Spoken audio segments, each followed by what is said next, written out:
নীলক্ষেতে ছাপানো হয় ডাকসুর ব্যালট পেপার। নিউজ 24-এর অনুসন্ধানকে অবশেষে স্বীকার করলেন ঢাকা বিশ্ববিদ্যালয়ের ভিসি। জানান, ভেন্ডর যথাসময়ে এই তথ্য প্রশাসনকে না দেয়ায় তথ্য বিভ্রাট। দাবি করেন, ব্যালট পেপার ছাপানোর স্থান বা সংখ্যা সুষ্ঠু নির্বাচনকে কোনোভাবেই প্রভাবিত করে না।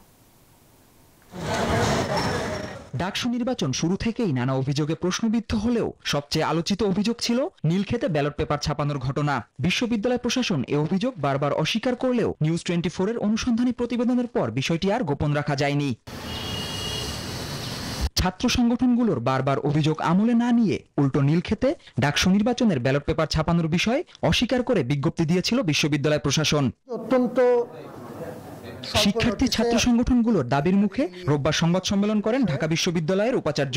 নিউজ 24-এর অনুসন্ধানকে স্বীকার করে জানান, নীলক্ষেতে ছাপানো হয় ডাকসুর ব্যালট পেপার। জানান, নীলক্ষেত থেকে 22 টিম কাগজ দিয়ে ৮৮,২৪৩টি ব্যালট ছাপানো হয়। ভেন্ডরের তথ্য অনুযায়ী সহযোগী প্রতিষ্ঠান নীলক্ষেতে 22 টিম কাগজ দিয়ে ৮৮,০০০ ব্যালট ছাপায়।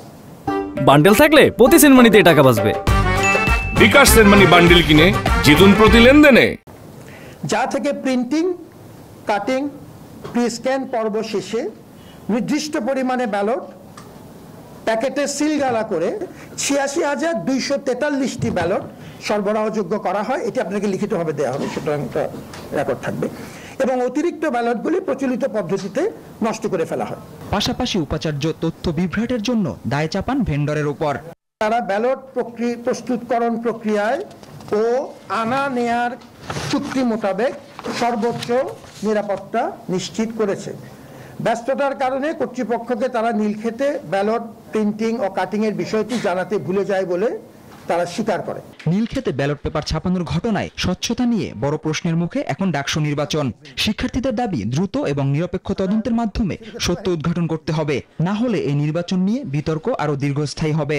ধন্যবাদ, আপনারা সহযোগিতা চাই। জুবায়ের রাজিন, নিউজ 24, ঢাকা।